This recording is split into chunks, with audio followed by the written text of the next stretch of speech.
njye ubona ngomba kubanza nkita ku mwana na mama yake ntahita nishyura. Audio yarakozwe, true story. Bruce Melody yakoze amakosa ajya kwirirwa yirukanga inyuma ya Harmonize aza kubona ko bidahura. Vugira irashutingirwa Pretoria.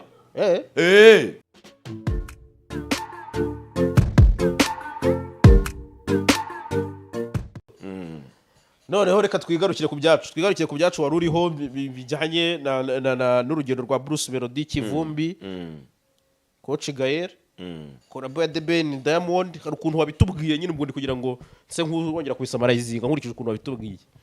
Ndahera inyuma. Sinzi ukuntu wabwiye ngo noneho ngufite ngo n'amashusho n'iki. Ibyo byose urabicishamo ukuri kuvuga bibe biri gutambukamo biherekeje iryo jambo baburetse. Wowe urajya umbwira ikintu n'ikizibiti cyacyo. Yego.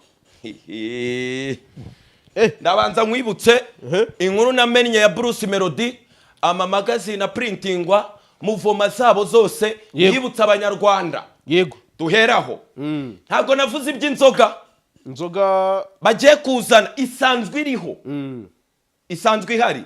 Ahubwo bagiye kuyicisha mu mujyo wa 155 AM mu mujyo wa Kigali Universe. Uziko nasobanuye uburyo umwe mu baterankunga ba Kigali Universe witwa Maka ari mubyara wa boss mukuru wa Skol.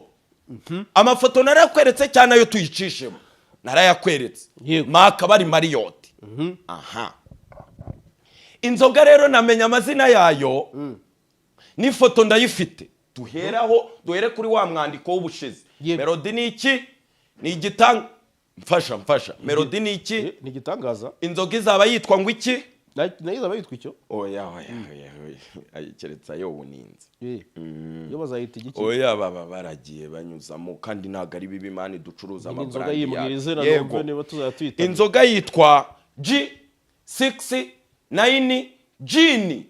Iyo nzoga isanzwe ahantu hose. Izajya ituruka mu Bwongereza, igiye kugirwamo uruhare n'umukire witwa John Calvin. Sese karakatikati. Duhera aho ngaho. Foto ya John Calvin ngiye imbere yanjye nayo uyirohamo. Niwe ugiye kubigiramo uruhare.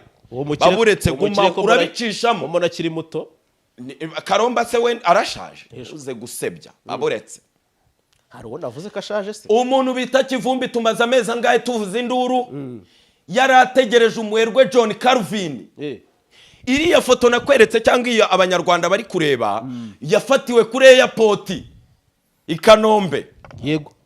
Yafatiwe i Kanombe bicaye hehe kuri airport. Mu byubahiro bataza kumva ko bari bicaye ubwo bari kubibona. Ndi kubabona rwose. Yego. Burise mu gakomplete na Kivumbi ku ruhande. Yego. Bari bagiye kwakira John Calvin na Sesekara i Nyarugenge, ndetse ari we wagombaga gushyira umukono kuri kontara y'umuntu bita King. Ndagira ngo nkwibutse databuja wacu managing Melody. Nawe buriya hari akaboko kanini ashyiramo nubwo bibarirwa ku nzu, ariko amugenda hafi umunsi ku munsi. Nibyo bintu bagiye kuzana. Uvuze nde ko ari benshi? Cyangwa ubwo ndamwibwira. Boss wacu w'inzobe w'amatatu. None se manager Melody. So wacu se? Nuwacu. Hari icyo se umunenga? Cyahe. Agenda iruhande rwa Melody akagira n'uruhare mu bikorwa bikomeye. Ibitaramo yakoreye i Burundi, uruhare rwe turaruzi. Amabrabas yagiye tubeshya uruhare rwe turaruzi. Hari umuntu buratashe nubwo ari mwenyewe mukuru. Wibuke ko hari ikintu navuze n'uruganda nibiki mwenyewe mukuru bamuhishe. Yego. Umwandiko urahari. Ari nacyo kintu John Calvin agiye gukora akaba hafi ya Kivumbi ariko bibarirwa kuri mwenyewe mukuru. Bari bagiye kumwakira na confirm impapuro, abandi bose bari barabirangije. Ndakubwira ngo nta kintu kiba hari baburetse. Ndakubwira ngo nta kintu kiba muri iriya nzu Melody atabisinyeho. Kuki wari umakanye?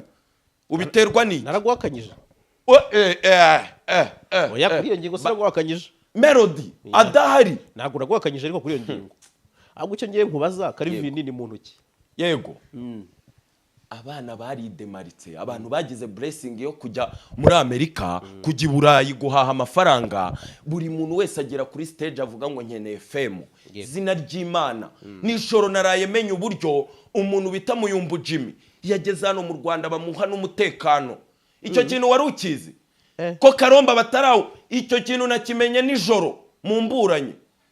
haragenda ngo afite amashyo ngo agenda akagabiramo hariya hakurya nukanze ibaze nk'icyo kintu ntarinzi n'inshuro mvuze Muyumbu Jimmy umunsi yaguhaye inka noneho njyewe nankanye neza arabona mfite ikihe kiraro nankanye nabo yahaye ibintu byo kujya mu kwabuki bakayacegetera mu rw'imisozi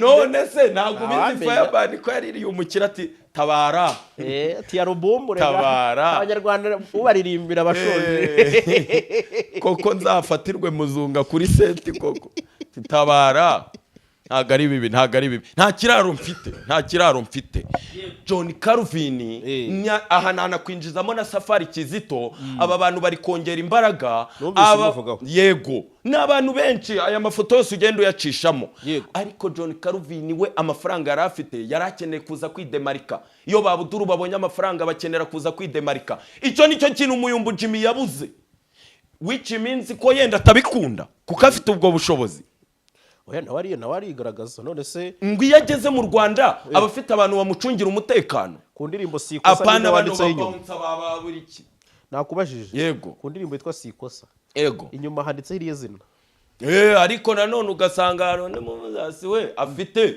witwa nde Kobi Marius ntabwo bazi se si uwa Papa Gigi agahita ashyiramo ikiryango nyine bagahita bahuranya dusuhuze Papa Gigi yego ayo makuru yose abo bakire bose buriya nawe aba umuturanyi wawe yego muri G3 yego urahuranye iyi nzoga nayicemo yitwa G69 Gin bagiye gushyiramo imbaraga oya iyo nzoga yo nticamo Papa Kamba nawe ni igitangazamakuru umugome turi mu makuru shefu kuko mana urumva turi uraseka turi mu makuru itaraza yego Bruce Melody aricarana Karomba baravuga ngo ni iki The Ben yaturushije yaturushije international collabo yemewe imeze gutya yego aho naho harimo akaboko ka Karomba ujye wumva icyita rusange yarayindushije abantu bose nashimyeho nta muntu wakomfirimye yego none se nawe nabonyeshaga nyine upfa kumvugira nyine ugatambikamo kiza ati ntacyo bigenze neza none se ko narayumva uyicuranga iwawe oze nshora numvise indirimbo ucuranze uvanamo ye Fanta urahamo diyezi urahamo nyine na gitangaza roza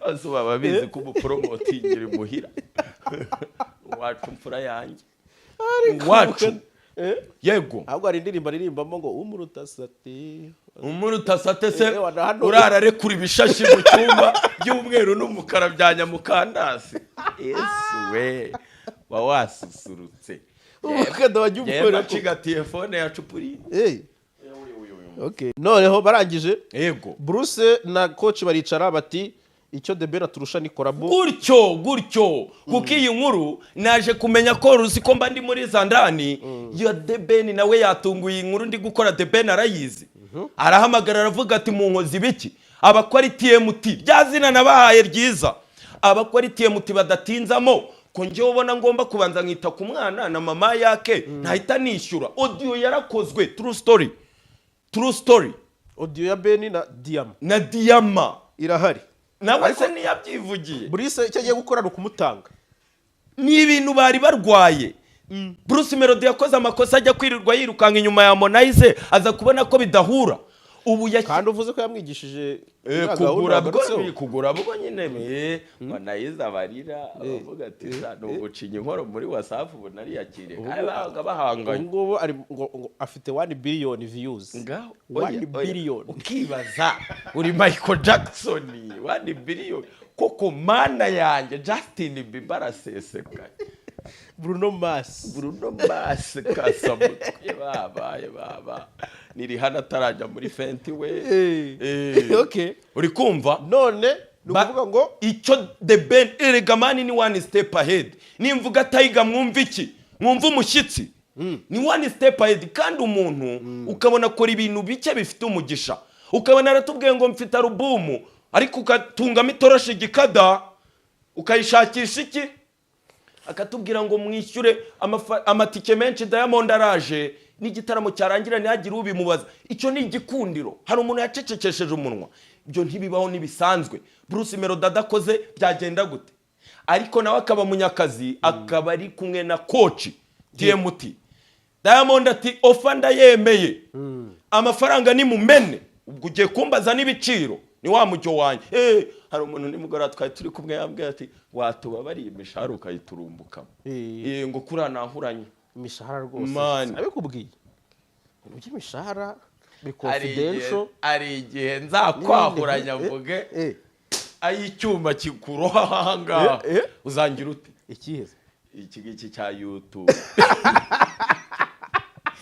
nta kintu wangira ariko mpita ntambika amati wanyongeje akuri kwigira ibiki ubwo ngubwo ahuranya badi kuvuga facts yego arangije bapropose Diamond bimaze igihe Diamond ni Simba arabyemera ibibaza umuntu wemeye ko ofe umusibejo bagendejo iyi foto abanyarwanda bari kureba yabaye nijoro Bruce Melody atabishaka mukureho nabizi byabaye ibyo tugambo bagenda bamvugamo turangizo diyongaruka Kigali ngo migari nyuma yaho duhita twijandika twe ni gutya ndagira ngo mbanze nsaba imbabazi imbere yuko mbaza akantu ku kandi ibyo navuze ibyo nakoze ibyo nakuvuzeho sinabeshye ariko Melody mubabarira afite byinshi ari gushoramo mbabarira arabyerekanya amashyi menshi ahubwo mfashe mbabarira amashyi tuyahe Bruce Melody dukubita reba kakaririmbo reba jara hari akaririmbo Sirumu na Bushari bamenaguye muri covid tubakubise icyo mutwe tubakubise icyo TMT kubise icyo mutwe bande iyi nkuru igenda isange muyoboka abanza areba ifoto avuga ati uyu ni Diama uyu ni Melody Karomba ko yahengerezaga inyuma muzuminge murebe rero mukumba ka metero zingahe gacanye ubururu bwa Chelsea bwareyo ubururu bwareyo uri kumva icyo kintu yego twinjire mu mafaranga rero aho niho tujye kwinjira yego natunguwe cyane iyi nkuru zayikurikirane ariko jara umva nkubwire nukuri ari ukuntu nyine uri faratiri mutagatifu ntukomeretsa ntiwiteranye ariko ngiyo nje ngavuga ibintu birindwi ukaccessinga abavandimwe ari the same move kaba wababaza nk'akantu kagaruka atari ku ibintu nabonye ari gutya gikada oya ibyo ngiye kumena byanunguye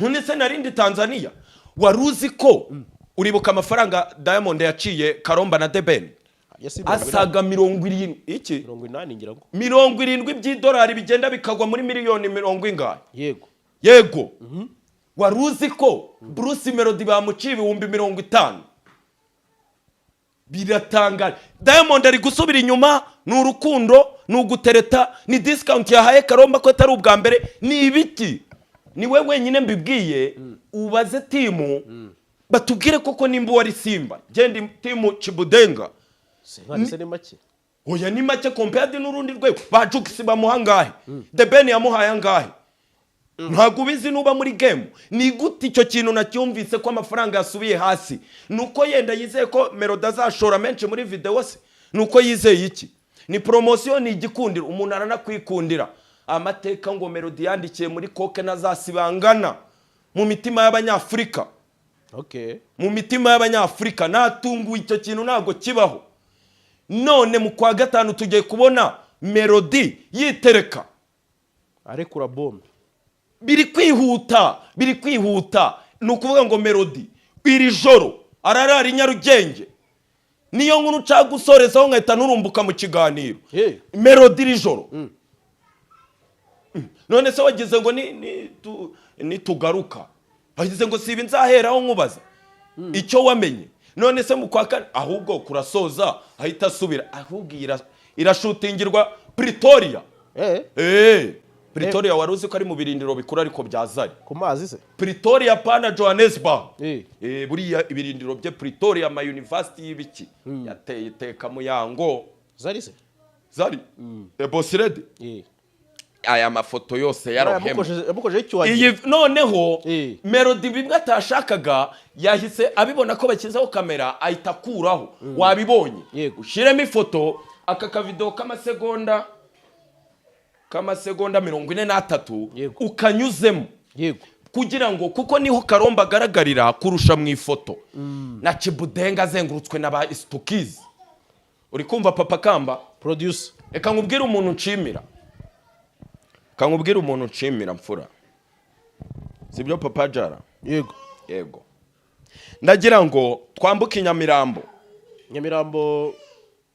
NY tugenda ahantu hitwa Maison Trésor ndahageze aho ngaho urahazi se mu Biryogo hariya si ikintu kihabura kize kirasobanutse kiyese cyari kitari TVR akomeza Trésor hakorerwa ama business yamba kubita imibare ngaha hanga gukoreramo company y'aba DJ iza guhomba se ndagira ngo unshimira aba bavandimwe Senderi na Maji bakundaga kujyayo gahunda nakubwiye ndakubwira ngo hari umuntu nshaka gusura hari abantu bazabimfashamo hari company nziza yiteretse izabimfashamo urabyibuka Global kamba kubite nimero ibyanjye bigeze 079254 baburetse uretse gato nanjye nakuvugiramo